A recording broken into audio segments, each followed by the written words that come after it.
Hey everybody, I'm Mike Levy. We're down at Santa Cruz's headquarters in California to take a look at this, their very first e-bike. This is the 2020 Heckler.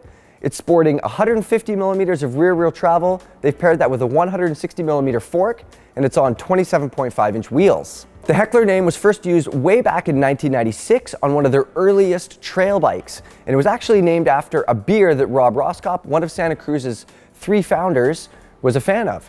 They brought it back for this e-bike, and it's a bit tongue-in-cheek. They're joking around. They're ready to get heckled about their very first e-bike. So Santa Cruz says that one of their main goals with this bike was to create an e-bike that rides like their Bronson. The Bronson is their non-motorized 150 millimeter travel trail bike that rolls on 27.5 inch wheels. The Heckler, 27.5 inch wheels, 150 millimeters of rear wheel travel, and surprise, surprise, the geometry is pretty dang similar. Head angle up front, 65.5 degrees, reach on a large, 465 millimeters.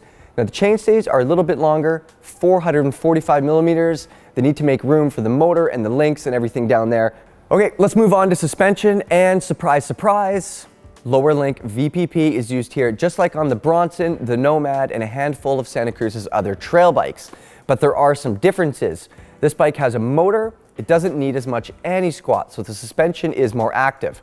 Those links and the pivots, they're in slightly different positions for that very reason. On an e-bike, you tend to sit a little bit more. You're not out of the saddle, pounding quite as hard, so active suspension is there to help you. Now, packaging was another challenge. It's pretty tight down here. You have the shock tunnel, and now you have a motor and a big battery, and that was one of the biggest challenges when they were designing this bike. All right, guys, we're not getting out here without talking about this motor, and for that, Santa Cruz went with a Shimano Steps E8000 unit, 250 watts, 70 Newton meters of torque. One of their main reasons for going with that is that you could find technical support for a Shimano system pretty much everywhere. Whether you're in America, Europe, Canada, way out in the boonies, way out in some other country on an adventure somewhere, if you need a part, you're likely to find it.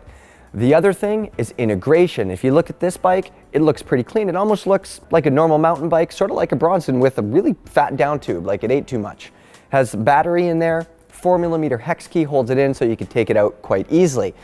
Up top, there aren't a lot of cables, and there's one small display. Now that's the other reason, the level of integration here. Santa Cruz has also designed their own handlebar so that the cables, the wires for the Steps E8000 unit are actually integrated into grooves in the handlebar and hidden inside. So all you have in the end is a tiny display that tells you what mode you're in, whether it's eco, trail, or boost.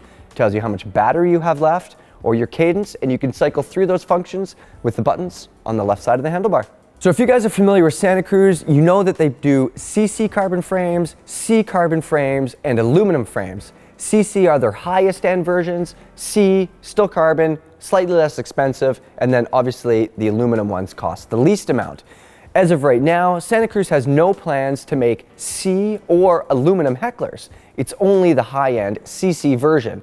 That means that pricing starts off at $7,400, and if you want a wireless access drivetrain and the fanciest of everything, you're gonna look at $13,100. What do I think of this thing? Well, I've been down here learning about it for the past few days, and I've got one ride on it. It was only for a few hours. We're gonna get one of these to review. This is not that. This isn't a review, but I did have a lot of fun in that hour, and handling-wise, you know, it felt like a mountain bike. It felt a lot like a Bronson, if I'm honest, and that's exactly what Santa Cruz was going for. We're gonna take this bike home, we're gonna ride it a lot in Squamish, and you're gonna find out exactly how it performs.